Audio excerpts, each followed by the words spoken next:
My understanding is that the black line is the speculative price of crude. We know how that works, right? And the 3-to-1 crack spread is the expected money that you would make from turning 1 barrel of crude into 3 barrels of crude into 2 barrels of gasoline and 1 of diesel. So it's like, how much money do you expect you would make if you had 3 barrels of crude and you could turn it into 2 barrels of gasoline and 1 barrel of diesel? So this is how much money they're making post-refinement versus how much the crude costs. Normally, these costs correspond very heavily. As you can see right now, they sure as shit are not. We're getting a huge divergence, which is caused by, no doubt, a downward pressure on the speculative price of crude coming from massive, massive shorting. This makes it very difficult to know how much time we have. So they should be closer? Yes. Why didn't it only start diverging at the beginning? Why did it only start diverging at the beginning of June? Well, as you can see, there's a lot of fluctuation here. Sometimes a pretty big difference between the 3-to-1 crack spread and the crude. And my theory for this is because for a while here, this is just my theory. My theory here is that there were two forces acting on speculative markets here with regards to oil futures, one of which was the shorting, but the other one was the genuine thought that Trump might be able to reopen the Strait of Hormuz. That's my thinking. My thinking here is that there was a lot of market interference here, but there were also people thinking this could fix itself soon.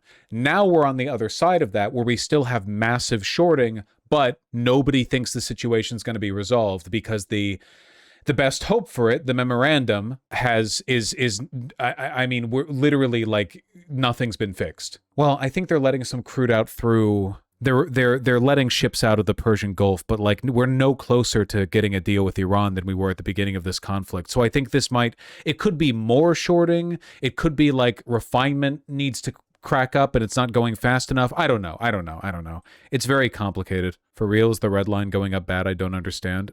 The red line going up relative to the black line is evidence of market interference that's making it very difficult for us to assess the underlying supply-demand conditions. That is the gist of it. Yeah, the difference between the two is bad. It's the pileup in the Gulf caused by OPEC increasing production. Yeah, but their production increase isn't going to compensate for the lack of crude moving through the Gulf. Like, they can't increase production past the point that it was pre-war. The facilities are down. They've been destroyed. Massive damage has been done to refineries and production centers. And we're still not done with the conflict. We still don't have a peace deal. Do you think it's intentional interference to obfuscate how bad it is? Yes. Yeah, 100%. That is the goal here. As a consequence, the market has been molested so thoroughly that it's not even talking to the jury anymore. We have no way of getting reliable information outside of like loose benchmarks like oil reserves in Cushing, Oklahoma. Like that's the closest we can get right now. Like the closest we're getting to real world indicators say that things are very, very bad. Cushing, Oklahoma operating as a kind of like regional hub for oil storage, and it's essentially at the minimum right now and is hovering there in spite of the fact that we're moving millions of barrels into Cushing to try to keep it from hitting that minimum point, because once it hits that minimum, it's bad. Working capacity for Cushing typically sits around 80 million barrels, but lately the inventory has been around 20 million barrels, which is the operational stress level, meaning that pretty soon they're going to be dipping into that sludge. It's like Greek coffee, you know? You have the good stuff at the top and sludge at the bottom that you don't want to drink. We're pretty much at the sludge at the bottom. And once you're at the sludge at the bottom, you're not drinking that drink no more, except we have to keep drinking that drink or like the global economy collapses. Yeah, so we don't really know. We don't really know at the moment. Yeah, not to mention when the 120 degree Fahrenheit heat wave hits Oklahoma, for all we know, Cushing's just going to catch on fire. That would be a news day. 20 million barrels of crude just lighting up like a match. I don't actually think it works that way. Oh yeah, sorry. Gotta remember that's there. It doesn't, but it's funny. It's funny to think about. Yeah. This is the good news the news is running with. Yes, Japan has gotten a bit of an alleviation of the tension to their oil market because after being stranded there For ages and ages, a bunch of Japanese vessels have finally been allowed to leave the Gulf. About 12 million barrels of Middle Eastern crude, as well as 2 chemical tankers, a vehicle carrying a container ship. So they're finally being allowed out, but this is not the resumption of normal trade through the Gulf. This is just Iran is letting them out finally because the poor sailors on board have been shitting in buckets for months, you know? Yeah, they're entitled to a heavy overtime paycheck, that's for sure. Found a good article on how bad the sludge is at the bottom of the tanks. We've talked about it a little bit before. I don't think we really want to go over like a fancy pants article on the subject, but the gist of it is that you really don't want to start tapping into Cushing's reserves below 20 million.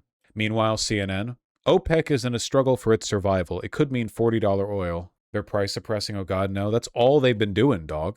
As the strait has started to reopen, it hasn't started to reopen. The Memorandum of Understanding secures a 60-day period of time during which we negotiate for a peace deal with Iran, and that peace deal, still on Iran's end, involves a total withdrawal of Israel from Lebanon, which Israel still refuses to do. OPEC nations are clamoring to ramp up oil production to make up for lost time in sales. But they can't, you can't fully ramp it back up. We destroyed the, not we, I'm sorry, I'm not part of the IRGC, but the IRGC destroyed your production and refinement capabilities. Hey, chat VGG, why is $40 for oil bad? Because a artificially low oil price increases demand, or at the very least doesn't decrease it, which means that we continue to use our reserves faster, which means we run out. The price does not reflect its actual scarcity. It's like, it's good if, how do I put this, okay? It's good if water is cheap, like the utility water, but you don't want water to be free, because if water is free, that means that people could be like, I'm just going to leave my sprinklers on 24/7. I'm just going to leave my bath and all my sinks running 24/7 because I like the sound of water running. It makes me feel like I'm next to a river. If you have everyone doing that, even if the water is free, you run into a physical problem, which is that you run out of water. That's the problem. The water has to cost some amount as a utility, because if it doesn't, there's no incentive to not use it infinitely. You could ration it, but that's not how we do things. I'm still so pissed about Plattner. That makes sense. As long as we're doomsaying about the economy, we recently got a pretty shocking update to the U.S. labor force participation rate. This is a more useful metric than unemployment because it just measures the total number of working age people who are working.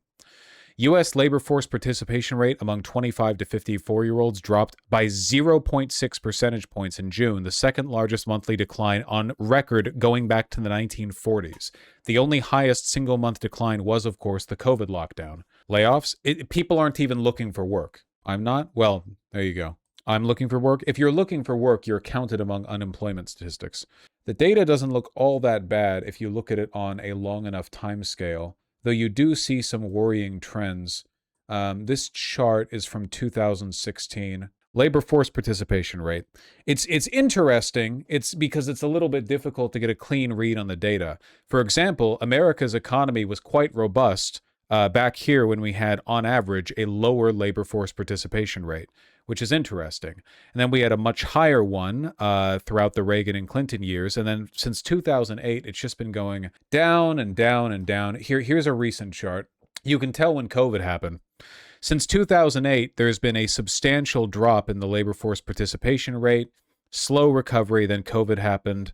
But now we're seeing a significant drop again. Who gets counted in this, in the labor force participation rate? I think it's U.S. adults aged 24 to 55. No, wait, hold on. This one is 16 and older.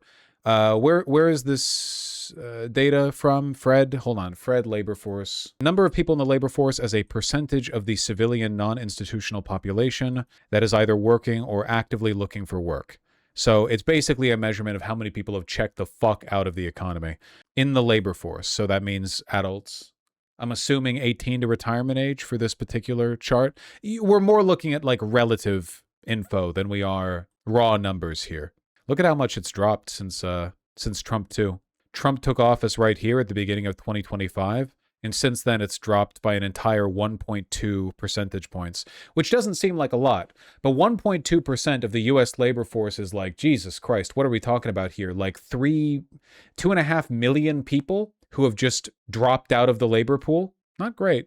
Are these people not even looking anymore? No, no, no. These are people who are not actively looking for work or working. These are people who are just not part of the labor economy. How do they get money then? I don't know. Kind of depends person to person.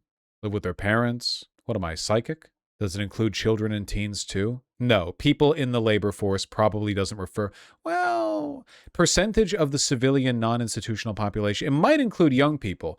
That actually, hold on, that might actually explain why this is so low over here. See? Right over here? Because this is during the baby boom. Maybe the reason why the numbers are so low over here is because such a huge portion of the population was like actual babies, right? So of course the number would be low. A lot of the people are babies. And it goes up and up and up as everyone ages in, but women in the workforce could also be a aging thing. It's variable data. What we do know for sure is that it dropping that sharply is almost unprecedented. Very bad. Very bad. Very, very bad.